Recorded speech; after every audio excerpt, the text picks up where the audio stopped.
Hello అందరికీ. Welcome to mini vlog. నేను ఈరోజు పిల్లల కోసం వర్ణోకతో జావ చేస్తున్నాను. సింపుల్ అండ్ ఈజీగా అయిపోతుంది. అలాగే పిల్లలకి కడుపు నిండుగా కూడా ఉంటుంది. సో, మా పాప అయితే ఈరోజు లేట్‌గా లేచింది. పిల్లలు ఇద్దరూ లేట్‌గానే లేచారు. 2 డేస్ హాలిడేస్ వస్తే పిల్లలంతే చాలా క్రాంకీ చేస్తారు. సో, అందుకే పాపని ముందుగా రెడీ చేసి స్కూల్‌కి పంపించేస్తున్నాను. చిన్నోడిని కొద్దిగా లేట్‌గా పంపిస్తాను. సో, చిన్న పిల్లోడు కాబట్టి ఎగ్జామ్షన్ ఉంటుంది. బ్రేక్‌ఫాస్ట్‌లోకి ఇదే ఎందుకు ప్రిఫర్ చేస్తున్నాను అంటే ముందు రోజు ఎప్పుడైనా పిల్లలు హెవీగా తింటే నెక్స్ట్ డే ఇలా లైట్ ఫుడ్‌తో బ్యాలెన్స్ చేసేస్తాను. డైజెషన్ ప్రాబ్లమ్ అనేది పిల్లలకి ఉండకుండా ఉంటుందని. సో, ఇంకా రెసిపీస్ ఉన్నాయి. నేను పోస్ట్ చేస్తాను. మీ పిల్లల కోసం కూడా మీరు తప్పకుండా ట్రై చేయండి. స్నాక్స్ కోసం పునర్వికి బిస్కెట్స్ పెట్టాను.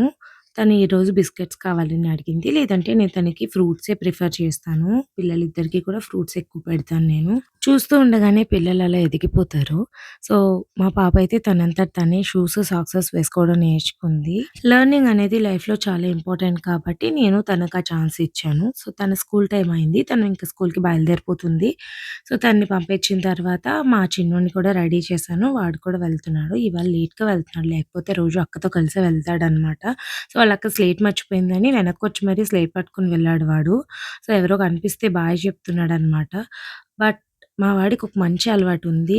ఎదుటి వాళ్ళు తనకి తెలిసినా తెలియకపోయినా విష్ చేస్తాడు. నాకది బాగా నచ్చుతుంది. Thank you for watching. Bye bye.